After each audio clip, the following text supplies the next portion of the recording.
Hey guys, welcome back to my channel one more time. My name is Preet and you're watching Info at a Glance, your very own immigration ease, where you watch videos and you become boss of your own immigration.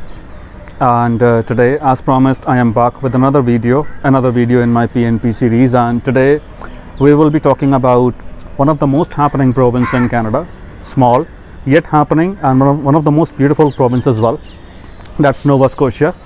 I'll give you a brief insight of what exactly Nova Scotia PNP is all about and how you can go about it, some of the best facts about this province in terms of immigration, and also you will understand where you stand in terms of express entry if you are already a part of it, and also what are your possibilities and what is your scope in terms of understanding this province and going about it. So if you have not subscribed to my channel yet, then please consider doing so and press the bell icon so that you get all the notifications of videos coming on my channel, and you also understand that how exactly consultants or agents scam you or fool you with a lot of fake or incorrect information, because you know everything over here, you understand everything over here in the best possible manner. So before I start with the PNP series, I want to give you a brief insight of what is Nova Scotia all about. Nova Scotia is one of the smallest province in Canada on the eastern side. It is also a part of the Atlantic Immigration Pilot Program, which is another immigration route to Canada. Though the province is small, it is not as big as Ontario or it is not as big as Vancouver, but yes, has a lot of opportunities. It comes with a very beautiful infrastructure. A lot of infrastructure is European, so you get a feeling of Europe definitely, with a mixed population of people from Europe, Scotland, French Canadians, Germans, English or Irish. Also, cities like Halifax, which happens to be the capital, is really big and beautiful, followed by Sydney, not the one in Australia, but yes, the one in Ontario. Now, if I talk about Nova Scotia as a province, the standard of living over here is actually cheap. If I have to give you a small example, then let's take an example from housing. I mean, a standard house cost, if you go to any other province in Canada like Ontario or Vancouver, you may end up shedding like $600,000 to $800,000, wherein in Nova Scotia you will just spend half of it or even 60% less. So you can understand how different it is from other provinces when it comes to standard of living. It happens to be a good choice for students as well who are considering Nova Scotia as a destination for them to study. So that's one option. Now, to understand Nova Scotia PNP side, it has actually 9 different routes for you, and those 9 different routes vary from one to another. So I'll give you a brief insight of all. I mean, what exactly they are all about and which one you have to focus on. Also, this province holds a very good opportunity for you in terms of getting a job. How? I'll tell that as well. Now, if I talk about Nova Scotia PNP side, the Nova Scotia Nomination Program, the 9 segments I was talking about, the very first one happens to be the labor market priority, wherein you get picked basis your knock. Again, express entry profile over here becomes mandatory. The other one is the Nova Scotia physicians, which is again picked from the express entry. Herein, the physicians approved by the Nova Scotia government become eligible. The third one is the Nova Scotia physicians. This is different from the physicians from express entry. Nova Scotia physicians is actually different from Nova Scotia physicians express entry. Why? Because this is picked by the Nova Scotia itself in terms of physicians category. The entrepreneur category in this particular province is very famous. Why? Because Nova Scotia is small.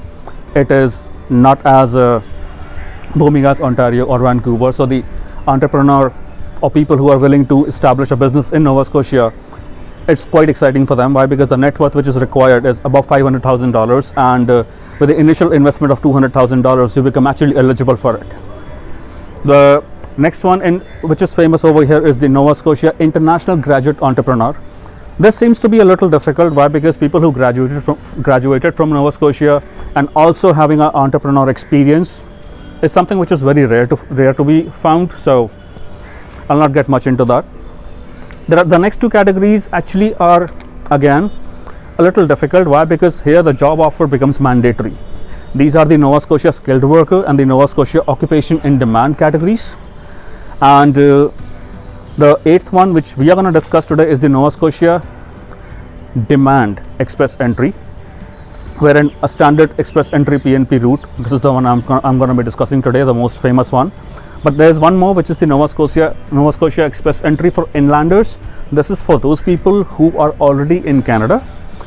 I mean, in other words, the CEC candidates, the Canadian Experience Class candidates. Now, let's understand what is the Nova Scotia in demand or Nova Scotia express entry PNP route is all about. There are two segments over here. One is pretty simple, wherein you are required or it is mandatory for you to have a job offer. The second one may or may not be available for you all the time, because that is flexible basis the requirement, flexible basis the labor market impact assessment, which happens to open not frequently, but yes, it does open. Also, the applicant over here in the Nova Scotia demand express entry should have an experience in the NOC they are looking for. Though the NOC in demand list for this particular province is not very big, and they don't invite multiple NOCs in their one invite. They only pick a particular NOC and then they shoot an invite. So the opportunity in this particular aspect seems to be a little less, but yes, there is an opportunity, and those who are eligible according to the NOCs on your screen are eligible. The very easy part over here is to understand that 1 year of experience in your NOC makes you eligible for this particular province in terms of PNP.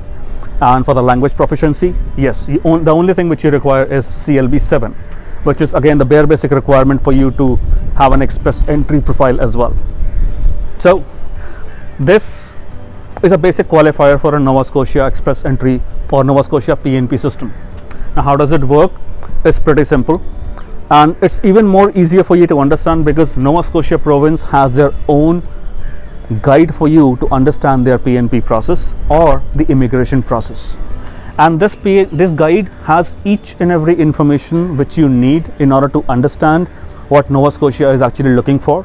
So all you need to do is to prepare an express entry profile, keep your expression of interest open when you select provinces wherein you can go and settle, wait for the nomination of interest from Nova Scotia and prepare a profile in the Nova Scotia nomination program portal. And once you have that, once you submit your documentation, the processing time and the other timelines are pretty similar than express entry, because before express entry, Nova Scotia actually approves your profile and gives you the additional 600 points in your express entry pool, which makes you eligible to get an ITA post the next FSW draw. Now, the guide which I am talking about, I have linked that in the description box below, and this guide also has all the NOCs which has been selected so far, primarily NOC 0, A and B, because obviously C is not eligible for express entry. Also, the Nova Scotia points calculation table is slightly different from express entry points calculation, wherein over there also you require 67 points and over here also you require 67 points, but the calculation you can see on your screen how exactly those 67 points will make you eligible. Here you don't lose your points basis age. Why? Because till the time you're not 35, you're not losing anything. Whereas in express entry, that cap is 30 years. So that's an again added advantage if you have 5 years of booster. Also, you do get extra points if you have friends or if you have relatives, immediate or extended family members within Nova Scotia. So that also adds an advantage. And definitely if you have a degree or a diploma from Nova Scotia, again a booster for you. Now, let's understand what is the Nova Scotia guide expecting from you. Is pretty simple. For you to understand what documentation they require, for you to understand what NOCs they are looking for in terms of hiring, and also the most important and the happening part, how you can actually attain a job offer when it comes to Nova Scotia PNP. Yes, the guide does give you a lot of information about it, and I will also give you a link for the NOCs which companies are actually looking forward in terms of hiring, because this particular list is actually coming from AIPP, the Atlantic Immigration Pilot Program, wherein these companies are well aware that you are an outlander willing to apply. So the immigration responsibility is on the companies to appoint a lawyer for you and help you attain a legal status in Canada and help you migrate so that later you can file your own PR. So in the description box, you will find a lot of information for you, which is going to be very helpful in terms of understanding this PNP, and also the guide, which can give you a brief insight of the Nova Scotia PNP pool. So this was a brief insight of what is Nova Scotia all about, and I will have the other PNPs also very shortly releasing on my channel, so do consider watching that and find what's the best suitable one for you. And do consider subscribing to my channel, hit the like button and press the bell icon so that you get all the notifications and all the activities which are happening on my channel. And I promise to post videos regularly and make your immigration life super easy. And for PNP side, one thing I want to tell you, when it comes to an agent, if you have any kind of an assurance given by any of the agent that PNP is in their control and they can help you with it, trust me, they cannot do anything about it, because your documentation, your experience and your profile, everything is in your control. A consultant cannot make any XYZ alterations to make your PNP dream come true. Why? Because this is purely and completely your profile specific information. So do not fall for any scam or don't shed any money to any XYZ person, because every single penny which you have saved so far to immigrate counts. So this was about Nova Scotia, and if you have any questions for me, you can definitely get in touch with me. You can see the Instagram handle on your screen, which is info@aglance21. You can also send me an email. The email address is on your computer screen, and I'll be happy to revert back basis my availability, and you will get all the answers you're looking for. And I'll see you very shortly with another video. And please, once again, do consider subscribing to my channel, hit the bell icon, and do share this video with the peers who are interested in Canada immigration, because trust me, your immigration is 100% in your control. There is no one else in this entire world who can know better about your profile other than yourself. So until next time, see ya.